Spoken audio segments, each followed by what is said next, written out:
ফয়েজ আহমেদ, আপনি যেটি বুঝলেন যে আসলে এগুলোর মধ্য দিয়ে ডক্টর ইউনূসের সরকার সফল হবে কিনা, মানে সরকার আসলে টার্গেটটা কি, মানে সরকার কতটুকু সফল হবে সেই চিন্তা সরকার। আমি মোশাররফের আলোচনা থেকে যেটা বুঝলাম যে 5 আগস্টই নির্বাচন দিয়ে দেওয়া যেত, এটা একটা, বা আরো 2-1 দিন সময় নিয়ে হয়তো শিডিউল দিয়ে দিলে হতো।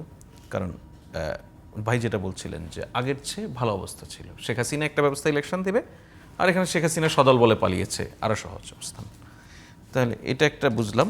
আরেকটা হচ্ছে রাজনৈতিক দলগুলি ঐক্যমত না হলে নির্বাচন দিবে কিনা, নির্বাচন কি হবে না, এই বিষয়ে প্রধান উপদেষ্টা জাতির উদ্দেশ্যে দেওয়া ভাষণে বলেছেন পলিটিক্যাল পার্টিগুলি যতগুলি বিষয়ে ঐক্যমত হবে সেগুলি নিয়েই আমরা সামনে এগোবো, বাদ বাকি যে বিষয়গুলি ঐক্যমত হবে না সেগুলি তারা জাতির জন্য রেখে দিবে, সামনে তারা বুঝে নেবে।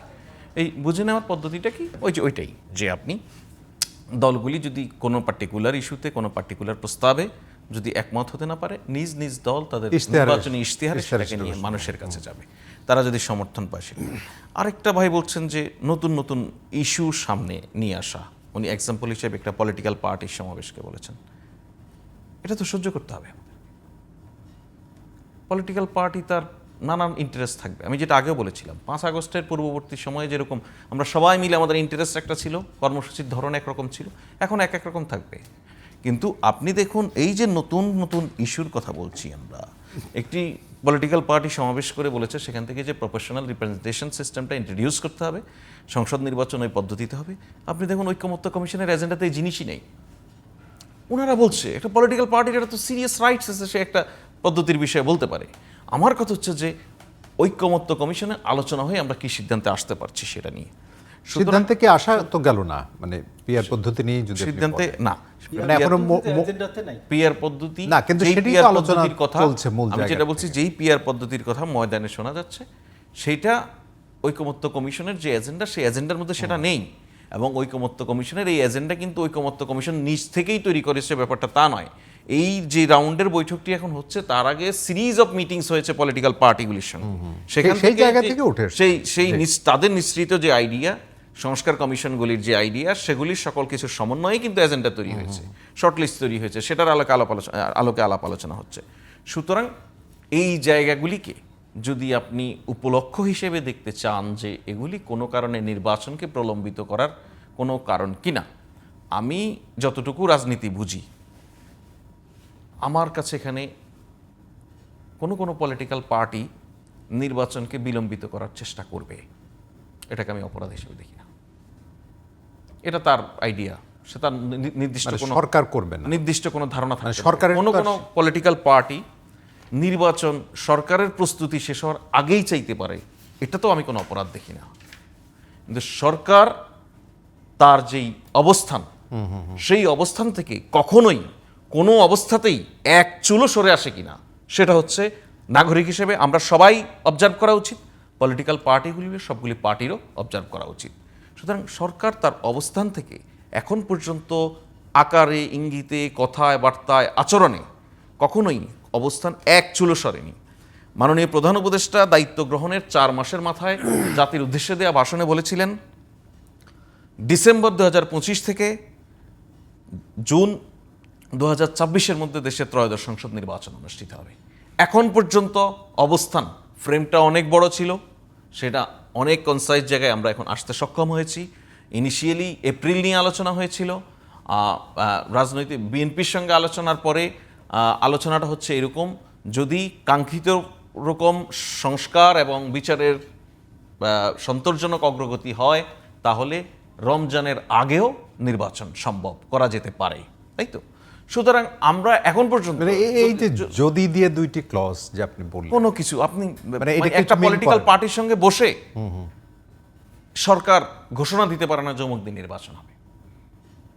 সরকার নির্বাচন কবে হবে এই তাহলে যৌথ বিবৃতিটা নির্বাচন কমিশন, আমি জাস্ট প্রশ্ন করার জন্য, জনগণের, বুঝতে পেরেছি আপনি, জনগণের প্রত্যাশার কিছু জায়গা রয়েছে, সরকারের প্রস্তুতির কিছু জায়গা রয়েছে। দ্যাটস ওয়াই আপনার বিপুল সংখ্যক মানুষের একটা প্রত্যাশার প্রতিনিধিত্ব আপনি করছেন, আপনি আপনার বক্তব্য দিচ্ছেন, সরকার আপনার বক্তব্যের প্রতি সম্মান প্রদর্শন করছে এবং সরকার একই সঙ্গে বলছে এই অগ্রগতির বিষয়টি প্রয়োজন হবে। এখন ফর এক্সাম্পল আপনারা সবগুলি পলিটিক্যাল পার্টি এসে কালকে থেকে বলেন কোনো সংস্কারের দরকার নাই, কোনো প্রাতিষ্ঠানিক রিফরমেশনের প্রয়োজন হবে না, এই অবস্থায় একটা নির্বাচন দিয়ে করে নেন, অসুবিধা কি, বলেন এসে দিয়ে দেখ। এখন আমি তার মানে এই সরকারের সফলতা বিফলতা নিয়ে সরকারের কোনো চিন্তা নাই, মানে আপনি যেটি বলছেন সরকারের সফলতা বিফলতা মানে কোন পয়েন্টে বলছেন, কোন পয়েন্ট? মানে যেটি নির্বাচন সংক্রান্ত দেখুন না, তার তো অনেক দায়বদ্ধতার জায়গাও আছে। মানে জুলাই অভ্যুত্থানের যে যারা ভিকটিম আর কি, যারা প্রাণ দিল, তাদের প্রতিও দায়বদ্ধতা আছে, যেটি বারবার বলছে উপদেষ্টারা। আচ্ছা, আপনি যেটি বলছেন যে রাজনৈতিক দলগুলো মনে করলো না যে তাদের বড় রকমের সংস্কার দরকার, তাহলে নির্বাচন করে নিতে পারে। মানে তাহলে সরকারের দায়বদ্ধতা কি জনগণের জায়গা থেকে আপনি যদি বলেন? দেখুন, জনগণের একটি স্বতঃস্ফূর্ত আন্দোলন এবং সেটা অভ্যুত্থানের রূপ নিয়েছে, তার প্রেক্ষিতে সরকার গঠিত হয়েছে। এই সরকারটি গঠনের প্রক্রিয়াটি কি ছিল? জনগণ তো সরাসরি এসে একটি সরকার গঠন করে দেয়নি।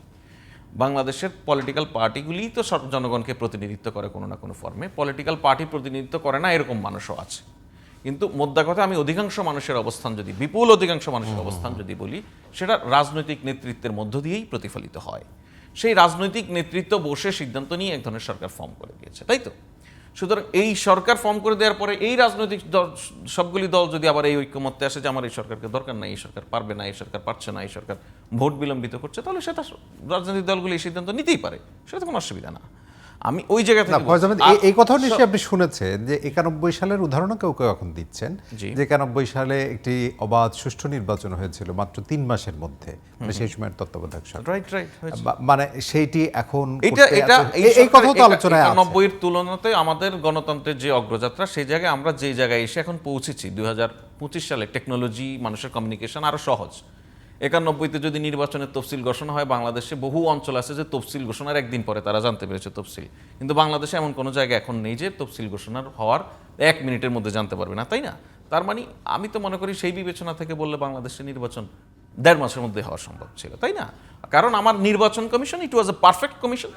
এই কমিশন শতভাগ সৎ কমিশন। এই কমিশনে একজন নুরুল হুদা ছিলেন না, এই কমিশনে একজন ইয়ে ছিলেন না, কি বলে আপনার, আর হাবিবুল আউয়াল ছিলেন না। এই কমিশনে আমার দুর্নীতি দমন কমিশন, আমার পুলিশ, আমার সব কিছু ওয়াজ ফিট, সব পারফেক্ট জায়গায় এসে আমরা আলাপ করছি যে 3 মাসের মধ্যেই কেন নির্বাচন দেওয়া সম্ভব নয়, তাই নয়? সুতরাং আপনি যখন কথা বলবেন, আপনার এই জিনিসটা মাথায় রাখতে হবে যে যেই পরিস্থিতির কথা 3 মাস 90 দিন এসব বলছেন, তখন সব ঠিক। একটা জিনিস আপনাকে ভুলে যেতে হবে যে 16 বছরে এখানকার প্রতিষ্ঠান আর প্রতিষ্ঠান নেই, এই জিনিসটা একটা রিউমার মাত্র, এই জিনিসটা মিথ, এবং জুলাই আগস্ট জুড়ে এই দেশে যে গণহত্যা হয়েছে এটা একটি দুঃস্বপ্ন মাত্র, এটা বাস্তব নয়।